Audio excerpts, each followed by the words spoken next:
Une personne qui nous a permis de se réunir ici, dans cette maison de Dieu, une personne qui a eu l'idée de construire une mosquée, j'appelle Abdallah Boussouf, initiateur du projet.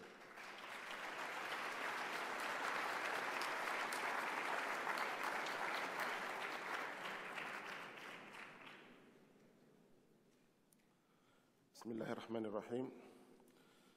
Monsieur le ministre de l'Intérieur, Monsieur le ministre des Habous, des Affaires religieuses de la Royaume du Maroc, Éminence, Excellence, Mesdames et Messieurs.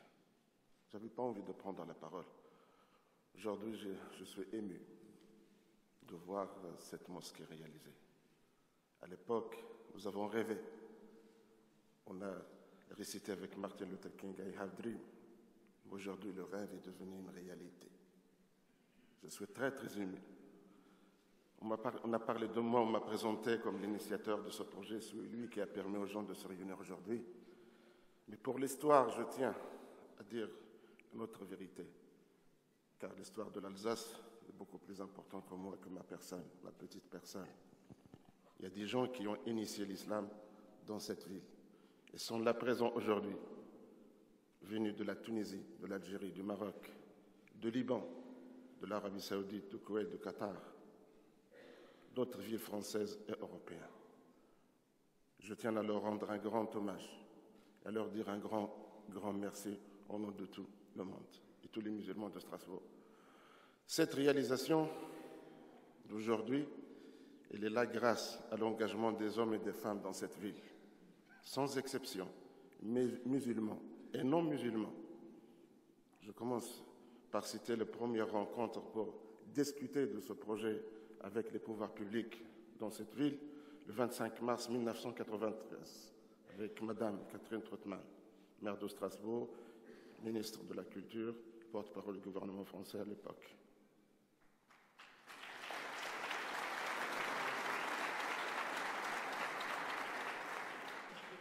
J'ai trouvé de l'écoute, de l'accompagnement, j'ai trouvé de la compréhension de la part des pouvoirs publics dans cette ville. C'est grâce à cet engagement des pouvoirs publics, sans exception, la ville, le conseil régional, le conseil général, le monde académique, les universitaires strasbourgeoises qui ont apporté un soutien, qui nous ont éclairés.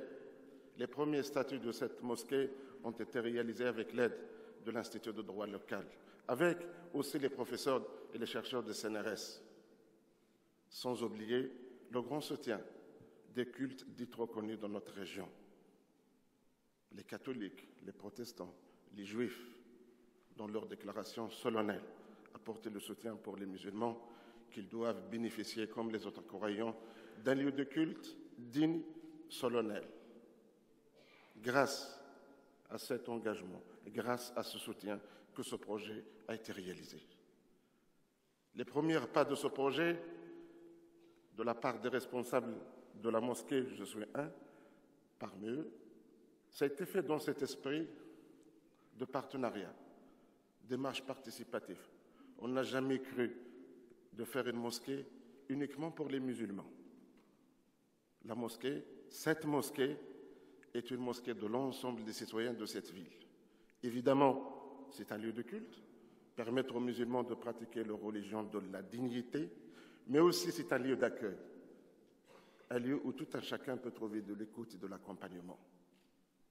Vous savez, j'ai reçu des dons des chrétiens, des juifs.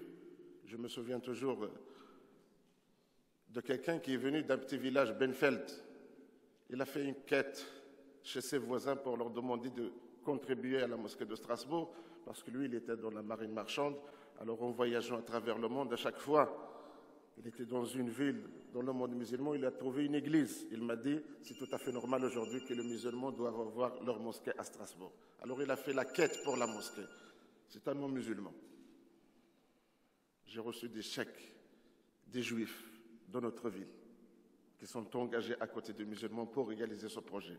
Je n'oublierai jamais, j'ai reçu une cotisation des prisonniers qui se sont fait une quête pour contribuer à la construction de la mosquée. Vous savez, cette mosquée, elle a été réalisée grâce à la générosité des hommes et des femmes de Strasbourg, des musulmans et les non-musulmans. Je tiens à rendre un hommage solennel aux femmes musulmanes de Strasbourg. Monsieur le maire, elle est là. Le jour où il m'a demandé, en quelque sorte, parce que c'est comme ça la politique, de prouver la solvabilité de la mosquée pour construire ce grand projet, je n'avais pas d'argent. J'avais entre les mains une mallette pleine de bijoux des femmes musulmanes strasbourgeoises. Et c'est elle que j'ai montré à monsieur le maire pour lui dire, voilà, on va construire avec ça.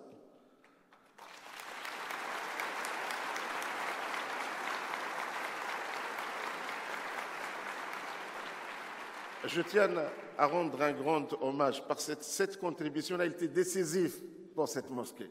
C'est la contribution des femmes musulmanes de l'Alsace et de Strasbourg qui a permis à cette... Voilà.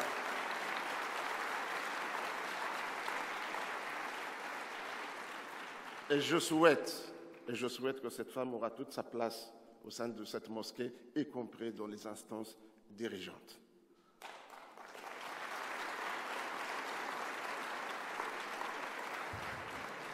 Ce projet a été initié dans l'esprit, parce que je suis là pour dire aussi l'histoire, l'esprit, évidemment. L'islam, dans cette ville, il est né avec une dimension interreligieuse. Vous savez que les premiers lieux de culte des musulmans, c'était des lieux chrétiens. Une petite cave qui appartenait aux catholiques, et ensuite, notre premier mosquée, c'était l'église Saint-Matthieu, boulevard d'Anvers. Alors l'islam, il est né avec une dimension interreligieuse. L'histoire de l'islam est inséparable d'histoire des autres religions. Il reste incompréhensible si on ne fait pas référence aux autres religions. Donc, cette dimension interreligieuse, il doit se poursuivre par les dirigeants actuels de cette mosquée. Et cette mosquée a cette vocation. Dans ces moments difficiles, de tension, on parle beaucoup des films, on parle beaucoup des caricatures de Charles Hebdo. Nous sommes là pour lancer aussi un appel solennel aux musulmans dans le monde islamique pour leur dire que l'islam il a parfaitement sa place en Occident, il a parfaitement sa place en Europe, que l'islam n'est pas rejeté en Europe, que l'islam n'est pas regardé comme une menace pour l'Europe, parce qu'il a sa mosquée dans le cœur du capital de l'Europe. Mais aussi pour dire aux Occidentaux que l'islam n'est pas une menace pour l'Occident, que les musulmans ne sont pas là pour islamiser l'Occident. La preuve que les musulmans existent dans cette ville depuis plus que 50 ans, mais en parfaite, c'est-à-dire cohabitation, vivre ensemble et harmonie avec l'ensemble des composantes de la société. Ils sont une valeur ajoutée. Les musulmans l'ont prouvé, ils n'ont pas besoin de le reprouver encore aujourd'hui. Ils l'ont prouvé à plusieurs reprises, depuis 1870 dans notre région, à Wörth, où il y a un musée pour les Zouaves et les Turcos. Les musulmans l'ont prouvé à l'occasion de la Première Guerre mondiale et à l'occasion de la Deuxième Guerre mondiale, où ils ont fait leur priorité de combattre, à côté de colonisateurs, la France, mais combattre le nazisme et le fascisme pour défendre les valeurs universelles.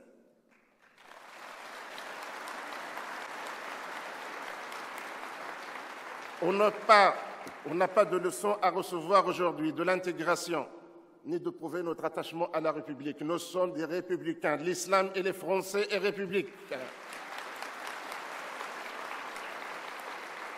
Si on demande aujourd'hui aux musulmans de faire les efforts pour s'inscrire dans le cadre de la République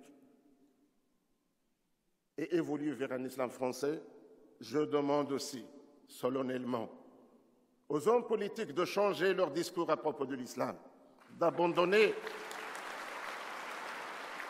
les thèmes classiques. L'islam, il est devenu citoyen. Le musulman, il est citoyen français. Et l'islam, il est devenu français. Cette mosquée a opté pour la langue française depuis 1982, à travers une traduction simultanée. Les non-musulmans, ils étaient admis, ils sont des amis. Plus, ils sont des frères. À plusieurs reprises, j'étais chez le grand rabbin, chez lui à la maison. Et on a débattu même des sujets qui fâchent, celui de la Palestine. On n'était pas obligé d'être d'accord. Chacun assumait ses positions. Mais cela ne nous a empêchés pas de vivre ensemble, de construire des projets pour l'ensemble de nos communautés, chacun dans son lieu de culte. L'islam, il fait partie de cette région. Les musulmans tiennent à vivre ici et à être des citoyens. Cette mosquée, signe de reconnaissance. On a parlé du soutien financier des collectivités locales, malgré que l'islam n'est pas religion concordataire, mais l'intelligence des hommes politiques de notre religion, que je tiens à saluer. Ils ont étendu les prérogatives de ce système à l'islam, et ils ont accordé le soutien pour la mairie 10%, pour les conseils généraux et régionaux 8%.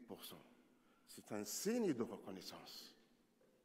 Signe de reconnaissance. On n'a jamais fait de concordat notre première revendication, mais nous avons toujours revendiqué de permettre à l'islam d'avoir ses droits et qui ne passent pas forcément par le concordat.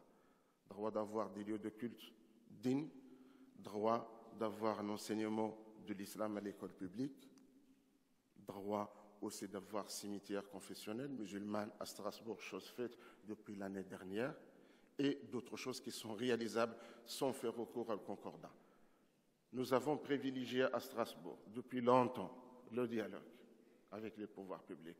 Nous avons pu réaliser beaucoup de choses avant même la création de CFCM. Les aumôniers dans les hôpitaux datent depuis 1982.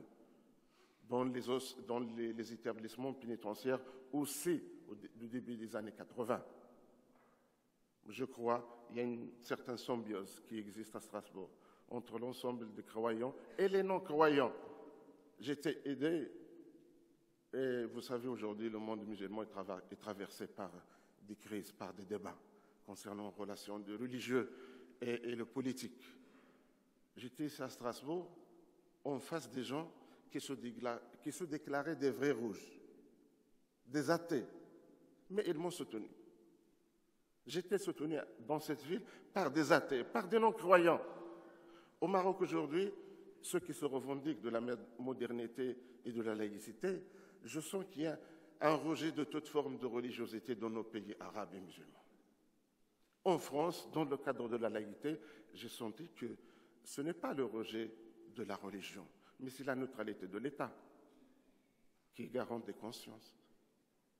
Que chaque pratiquant, chaque croyant doit pratiquer sa religion dans son sphère privée, qu'il n'y a personne qui peut intervenir. Et je tiens à le dire, j'étais aidé, soutenu, encouragé par beaucoup de ces personnes athées, agnostiques, des vrais rouges marxistes. Je tiens aussi à les remercier parce qu'ils sont dans la salle.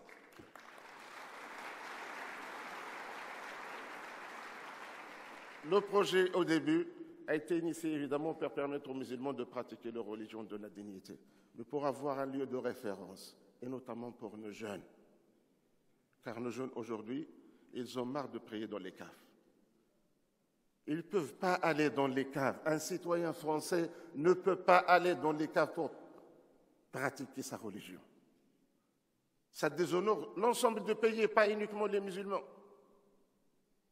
On ne peut pas, comme pays aujourd'hui des valeurs universelles de droits de l'homme, d'accepter que des croyants continuent encore à prier dans les caves.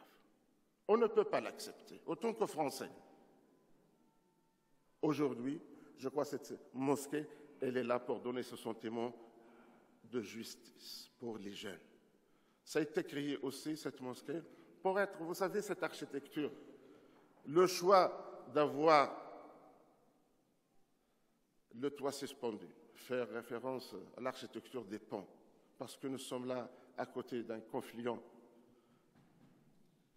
Avec l'architecte, on a dit qu'il faut que cette mosquée soit une sorte de passerelle entre les religions et les cultures et les peuples. Que cette mosquée doit être un pont. Et l'architecture, le toit suspendu avec l'architecture des ponts, c'est pour symboliser que cette mosquée doit être cette passerelle entre l'Orient et l'Occident, doit être une grande fenêtre de la culture arabo-musulmane en Europe, mais aussi doit être un relais pour les valeurs universelles, les valeurs républicaines dans le monde musulman. Cette mosquée peut jouer son rôle. Elle dépasse le niveau régional, le niveau national, est une mosquée européenne. Depuis 1996, nous étions les premiers à utiliser cette qualification d'islam européen à l'occasion de l'organisation d'un grand colloque au Parlement européen sur l'islam en Europe. On l'a inscrit depuis le début dans cette perspective, cette dimension européenne. Aujourd'hui, il est mondial. Minimum une quinzaine de nationalités sont présentes ici, dans cette mosquée aujourd'hui. Sans tarder, parce que vraiment, je ne sais pas quoi dire. Ma joie est immense. Ma joie est immense, elle dépasse toutes les limites. Je n'arrive pas à me retenir.